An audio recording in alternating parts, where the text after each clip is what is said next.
Hi friends, welcome to my YouTube channel. ഇന്നിതായി കാണിക്കുന്നത് പോലെ പേപ്പർ പ്ലേറ്റാണ്. ഇതുകൊണ്ടാണ് നല്ല മനോഹരമായിട്ട് ഫ്ലവർ ചെയ്യുന്നത്. അതിന് വേണ്ടിയിട്ട് നമ്മൾ ആ ഒരു ഗോൾഡൻ വയറിൽ ടേപ്പ് ചുറ്റിയെടുക്കുകയാണ് ചെയ്യുന്നത്. ഇതുപോലെ നല്ല ടൈറ്റായിട്ട് ടേപ്പ് ചുറ്റിയെടുക്കുക. പേപ്പർ പ്ലേറ്റ് എന്ന് പറയുന്നത് നല്ല കട്ടിയുള്ള പേപ്പർ പ്ലേറ്റാണ്. ഇത് എൻ്റെ കയ്യിൽ ഒരെണ്ണം ഉണ്ടായിരുന്നു, ഒരു പാഴ്സലിൻ്റെ. അപ്പോൾ അത് വെച്ച് ചെയ്യാനാണ്. ആ ഒരു പേപ്പർ പ്ലേറ്റിൽ അതിൻ്റെ ഒരു ഇതളുകൾ ഈ ഒരു ഷേപ്പിലാണ്, വെറുതെ സിമ്പിളായിട്ട് നേരത്തെ ഈ ഒരു പോലത്തെ ഷേപ്പിലാണ് കട്ട് ചെയ്ത് വെച്ചിരിക്കുന്നത്. ഒരുപാട് കട്ട് ചെയ്ത് മാറ്റി വെച്ചിരിക്കുകയാണ്. ഇനി അത് ഫെവി ബോണ്ട് വെച്ച് നമ്മൾ വെറുതെ ഒന്ന് ഒട്ടിച്ച് കൊടുത്താൽ മതി. ഫെവി ബോണ്ട് വെച്ച് കുറച്ച് നേരം ഒന്ന് പിടിച്ചിരുന്നാൽ മാത്രമേ അത് ഒട്ടത്തുള്ളൂ.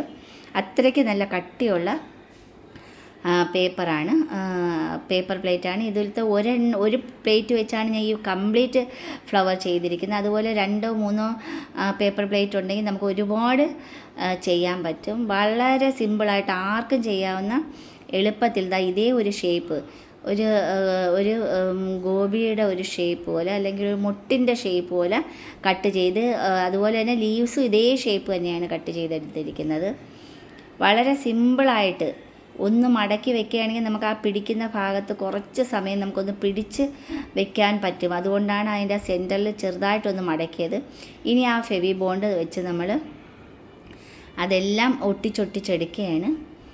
അപ്പം ഇത് വെച്ച് ഒരു 6-7 ഫ്ലവേഴ്സുകൾ ചെയ്തിട്ടുണ്ട്.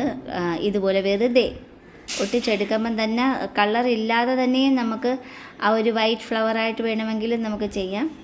പക്ഷേ ഞാനിത് കളർ ചെയ്തിട്ട് നമുക്ക് ഏത് കളർ വേണമെങ്കിലും ചെയ്യുകയും ചെയ്യാം. ഇതുപോലെ ഒട്ടിച്ച് മനോഹരമായിട്ട് നമ്മൾ ഇതിപ്പോൾ 4 ഇതളുകൾ മാത്രം വെച്ചാണ് ഈ ഫ്ലവർ ചെയ്തിരിക്കുന്നത്. ഇപ്പം ഒരു 6-7 ഫ്ലവേഴ്സുകളുണ്ട്. ഇത് ഫ്ലവേഴ്സ് എല്ലാം ഞാൻ റെഡിയാക്കി വെച്ച്, ഇനി അതിനുള്ള ലീവ്സുകളാണ്. ആ ഒരു ലീവ്സിനും സെയിം ഇത് കാണിക്കുന്നതാണ്. അതിൻ്റെ ബാലൻസ് ഉള്ള പേപ്പർ ഷീറ്റിൽ കുറച്ച് വീതിയും കുറച്ച് നീളത്തിലും നമ്മൾ ഈ ഫ്ലവറിൻ്റെ ഇതളിനെയും കായയും കുറച്ച് നീളത്തിൽ കട്ട് ചെയ്തെടുക്കുകയാണ്. അതും സെയിം ഇതേ ഷേപ്പ് തന്നെയാണ്, മുട്ടിൻ്റെ ഷേപ്പ് ആക്കി എടുക്കുകയാണ് ചെയ്യുന്നത്. കുറച്ച് വീതിയും കുറച്ച് നീളവും നമ്മൾ ഈ ഫ്ലവറിന് കട്ട് ചെയ്തതിൽ നിന്നും വ്യത്യസ്തമായിട്ട് ഇതിപ്പോൾ ഒരേ ഒരു പേപ്പർ പ്ലേറ്റിലാണ് ഈ ചെയ്തിരിക്കുന്നത്. 4 ഇതളുകൾ വെച്ചാണ് ഒട്ടിച്ചൊട്ടിച്ച് ചെയ്തിരിക്കുന്നത്. ഇതുപോലെ നമുക്ക് അതിൻ്റെ ഒരു ഇതള് ഒട്ടിച്ചെടുക്കത്തക്ക വിധത്തിൽ കട്ട് ചെയ്ത് മാറ്റിയിരിക്കുകയാണ്. എല്ലാം കട്ട് ചെയ്ത് വെച്ചതിന് ശേഷം ഇത് ഫ്ലവർ ചെയ്യുന്നതായിരിക്കും കുറച്ചും കൂടി ഭംഗി. അപ്പോൾ എളുപ്പത്തിൽ നമുക്കത് ചെയ്ത് ഒട്ടിച്ചെടുക്കാം. ഇതുപോലെ നമ്മളത് ഇതിപ്പം ലീവ്സ്, ഇപ്പോൾ ഫ്ലവർ എല്ലാം റെഡി ആയി കഴിഞ്ഞ് ആ ഒരു ലീവ്സിന് വേണ്ടിയിട്ട് ബാലൻസ്, ആ ഒരു പേപ്പർ ഷീറ്റിൻ്റെ ബാലൻസ് ആ പേപ്പർ ഷീറ്റിൻ്റെ ബാലൻസ് ഒന്നും നമ്മൾ കളയാനില്ല. ബാക്കി എല്ലാം ഇതുപോലെ ലീവ്സ് ആക്കി എടുക്കുകയാണ് ചെയ്തത്. ഇതുപോലെ ലീവ്സ് ആക്കി നമുക്ക് നല്ല എല്ലാം ഒരു 7-8 ഇതിൽ കൂടുതൽ, ഇപ്പം 2 ഷീറ്റ് പേപ്പർ ഉണ്ടെങ്കിൽ നമുക്ക് അതിൽ കൂടുതൽ ആക്കാൻ പറ്റും. ഇതാ സൈഡിൽ ആ ഒരു ഷീറ്റാണ് 2ആയിട്ട് മടക്കി, അത്രയും വീതി തന്നെ കിട്ടും നമുക്ക്. അതെല്ലാം ആ ഒരു ഷേപ്പാക്കി എടുക്കുമ്പോഴത്തേക്ക് ഇത് പേപ്പർ ആണെന്ന് പോലും അറിയാത്ത വിധത്തിലായിരിക്കും നമ്മളത് കളർ ചെയ്ത് നീറ്റാക്കി എടുക്കുന്നത്. ഒട്ടിച്ചെടുക്കാനുള്ളത് കൊണ്ട് ആർക്ക് വേണമെങ്കിലും ഇത് ചെയ്യാവുന്നതേ ഉള്ളൂ, വളരെ എളുപ്പത്തിൽ. മറ്റേതെല്ലാ ഫ്ലവേഴ്സും, ഒട്ടുമുക്കാൽ ഫ്ലവേഴ്സും ഇതുപോലെ നമ്മൾ കെട്ടിയെടുക്കുകയാണ് ചെയ്യുന്നത്. ഇനിയെന്ന് വെച്ചാൽ അതിൻ്റെ ഒരു മുട്ടിന് വേണ്ടിയിട്ട് നമ്മൾ ഇതുപോലെ ഗോൾഡൻ വയർ എടുത്ത് അതിൽ ടേപ്പ് ചുറ്റി അതിൻ്റെ സെൻറ്ററിൽ വെക്കാനായിട്ട് ഇതുപോലെ ടിഷ്യൂ പേപ്പറാണ്. ഇപ്പം ഈ ടിഷ്യൂ പേപ്പർ നല്ല സോഫ്റ്റ് ആൻഡ് സ്മൂത്ത് ആയതുകൊണ്ട് ഞാൻ ഒട്ടുമുക്കാൽ കാര്യങ്ങൾക്കും ഈ ടിഷ്യൂ പേപ്പറാണ് യൂസ് ചെയ്യുന്നത്.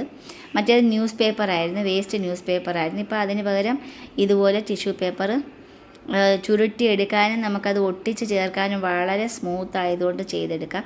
വലിയ ഐറ്റംസ് ചെയ്യുമ്പോൾ മാത്രം നമ്മൾ ന്യൂസ് പേപ്പറിൻ്റെ ഉപയോഗിച്ചാൽ മതിയാകും. ഇതുപോലെ നമ്മൾ ഒരു മുട്ടിന് വേണ്ടിയിട്ട്, കരിമുട്ടിന് വേണ്ടിയിട്ടാണ് ഒരു 3 എണ്ണേ ഞാൻ ചെയ്തോളൂ. ഒരു 4-5 എണ്ണം ചെയ്താൽ കുറച്ചും കൂടി ഒരു ഭംഗിയാവും. അതുപോലെ തന്നെ ചെറുതും വലുതുമായിട്ട് ചെയ്യുകയാണെങ്കിൽ ഇത്തിരി കൂടെ ഭംഗിയാവും. സമയക്കുറവുകൊണ്ട് ഞാനൊരു 3 എണ്ണമേ ചെയ്തോളൂ. ഇനിയെന്ന് വെച്ചാൽ ഞാൻ ആ ഫ്ലവറിന് വേണ്ടിയിട്ട് ഇതുപോലെ പിങ്ക് കളറാണ് ഇട്ടിരിക്കുന്നത് ഫ്ലവറിന്. ഇതുപോലത്തെ ഫ്ലവറും ഉണ്ട്. നമുക്ക് ഏത് കളർ വേണമെങ്കിൽ, നമുക്ക് ഇഷ്ടപ്പെട്ട ഏത് കളർ വേണമെങ്കിലും യൂസ് ചെയ്യാം. ഇതിപ്പോൾ ഒരു പിങ്ക്, ഡാർക്ക് പിങ്കാക്കി കളർ ചെയ്തിട്ടുണ്ട്. ഇനി ആ ലീവ്സിന് വേണ്ടിയിട്ടാണ്, അതും ഗ്രീൻ കളർ, അതേ സെയിം ഷേപ്പ് തന്നെയാണ്. ഈ പേപ്പർ എന്ന് പറഞ്ഞാൽ നല്ല കട്ടിയുള്ള പേപ്പറാണ്, നല്ല ടൈറ്റായിട്ട് തന്നെ ഇരിക്കുന്ന പേപ്പറാണ്. ഇനി ആ ഒരു 3 കരിമുട്ട് ഞാൻ ഇതുപോലെ, ഈ ഗോൾഡൻ വയർ എന്ന് വെച്ചാൽ നമുക്ക് യഥേഷ്ടം എങ്ങനെ വേണമെങ്കിലും ചുറ്റിയെടുക്കാം. അതാണ് ഇതിൻ്റെ ഏറ്റവും വലിയൊരു യൂസ്ഫുൾ. ഇനി ആ ഒരു ലീവ്സ് എന്ന് വെച്ചാൽ രണ്ടായിട്ടൊന്ന് ഇതുപോലെ ഒന്ന് മടക്കി വെച്ചാൽ നമുക്കത് അനായാസേന ഒട്ടിച്ചെടുക്കാനും പറ്റും. ലീവ്സും അതേ ഷേപ്പ് തന്നെയാണ്, കുറച്ചും കൂടി ഒരു നീളവും വീതിയും ഉണ്ടെന്നേ ഉള്ളൂ.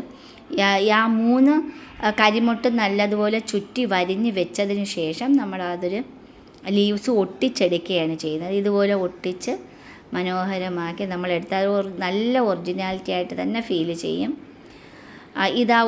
ഇത് പേപ്പർ കൊണ്ടാണ് ഈ ഫ്ലവർ ചെയ്തിരിക്കുന്നത് കൂടി പറയത്തില്ല, കാരണം അത്രയ്ക്ക് നല്ല ഒറിജിനാലിറ്റി.